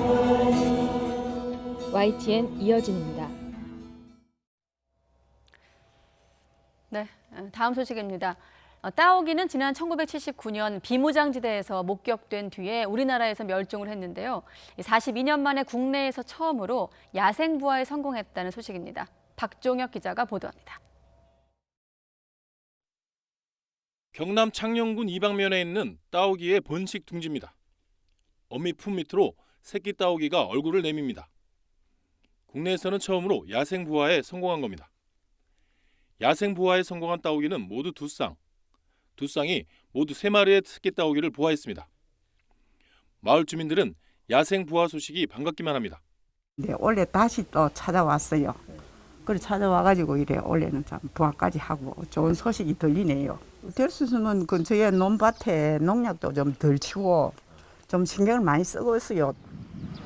따오기 복원 사업은 지난 2003년 따오기 4마리를 중국에서 들여오면서 시작됐습니다. 지난 2019년부터 80마리를 야생으로 보냈는데 두 쌍이 첫 야생부화에 성공했습니다. 그동안 서식지를 조성하고 마을 주민의 적극적인 참여를 유도해 맺은 결실입니다. 국민들의 관심으로 따오기를 적극 보호해주고 또 따오기가 서식하기 좋게끔 그 여건을 만들어주는 국민들의 도움이로. 지금까지 야생으로 방사한 따오기의 생존율은 62.5%에 이르고 있습니다. 창녕군은 생존율을 높이기 위해 거점 서식지 조성 사업을 확대하기로 했습니다. 또 330명 규모의 명예 따오기 모니터링단을 구성해 운영하기로 했습니다. YTN 박종혁입니다. 오늘 오후 2시 40분쯤 전북 무주군 금평리 야산에서 불이 나 늦은 밤까지 진화 작업이 이어졌습니다. 산림당국은 인력 320여 명이 진화 작업을 벌이고 있다며 밤 10시 기준으로 60% 정도 진화를 완료했다고 밝혔습니다. 지금까지 야산 10헥타르 정도가 훼손된 것으로 추정됩니다. 400m 근처에 민가가 있지만 불길이 민가 쪽으로 번지지 않아 주민들은 대피하진 않았습니다. 무소속 이상직 의원의 이스타항공 부정채용 의혹 수사를 서울 남부지검이 맡습니다. 서울 남부지검 형사 7부는 대검찰청으로부터 이 의원 등의 사건을 배당받아 검토하고 있습니다. 이 의원은 최종구 전 이스타항공 대표 등과 함께 2014년에서 2015년 승무원 채용 과정에서 인사팀의 특정 지원자를 추천했다는 의혹을 받고 있습니다. 광주형 일자리에 산실이 될 광주 글로벌 모터스 공장이 준공됐습니다. 오는 9월에 본격적인 차량 생산을 목표로 하고 있는데 적지 않은 진통을 겪었기 때문에 의미가 남다릅니다. 나연호 기자가 취재했습니다. 허허 벌판이던 산업단지에 광주 글로벌 모터스 공장이 들어섰습니다.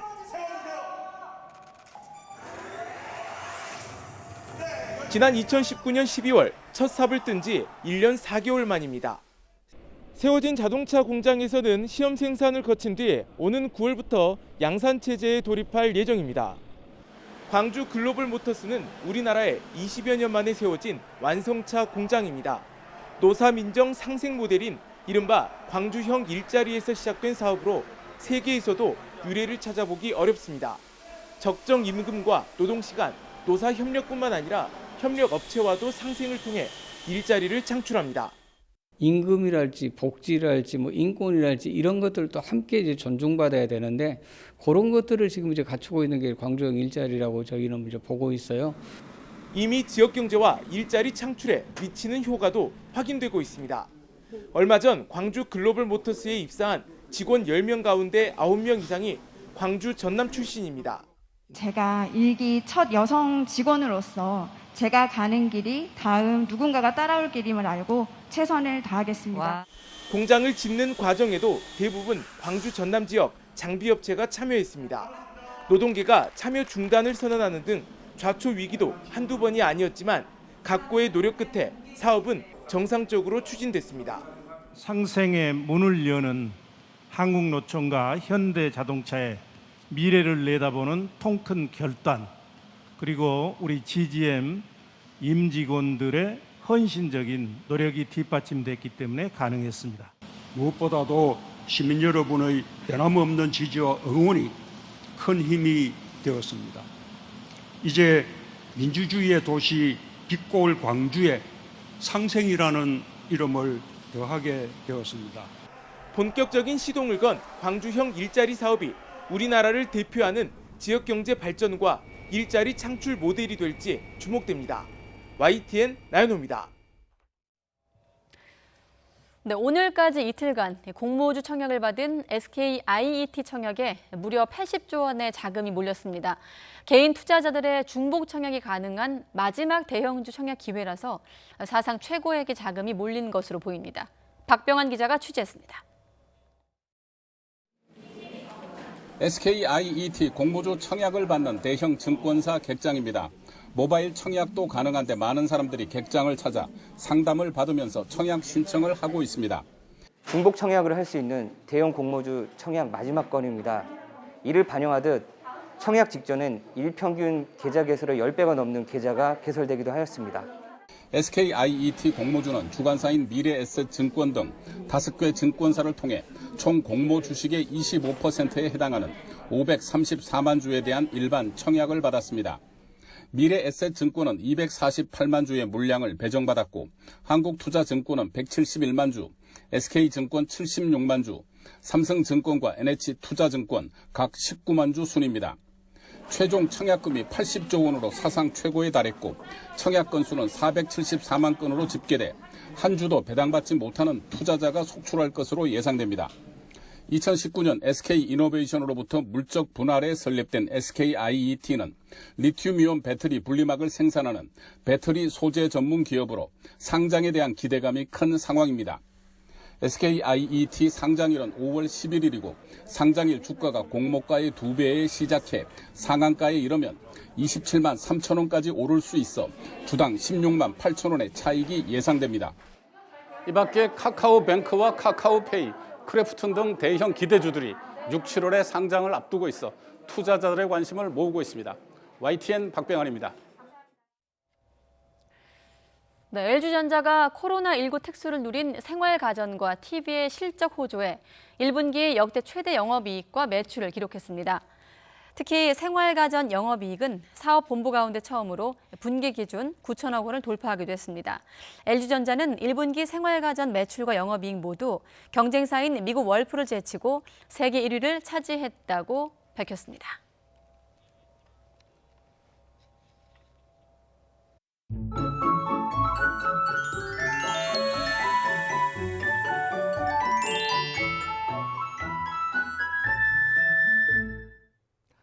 황사를 씻어내는 단비가 내리고 있습니다. 이 비는 내일 오전에 대부분 그칠 것으로 보이는데 다만 중북부 지방은 오후까지 이어지는 곳이 있겠습니다. 비의 양은 중서부와 전북에 10에서 40mm, 다른 지역은 5에서 20mm로 많지 않습니다. 하지만 돌풍과 벼락을 동반하며 요란하게 내리겠고 일부 지역에는 우박이 떨어지는 곳도 있겠습니다. 또 서해안을 중심으로 바람이 무척 강하게 불겠고 호남 서해안과 제주 해안에는 기상해일이 발생할 가능성도 있습니다. 피해가 우려되는 만큼 시설물 관리와 안전사고에 각별히 유의해 주시기 바랍니다. 내일 아침 기온 오늘과 비슷하거나 조금 낮겠습니다. 서울 10도, 대전 12도, 광주 13도, 부산 14도로 예상됩니다. 낮 기온은 오늘보다 3도에서 5도가량 낮아 한낮에도 서늘함이 감돌겠습니다. 서울 16도, 대전 17도, 광주 18도, 부산 23도로 예상됩니다. 이번 주말에도 전국에 비가 내릴 전망입니다. 날씨 정보였습니다. 네, 이상으로 뉴스나이트 모두 마치겠습니다. 시청해주신 여러분 고맙습니다.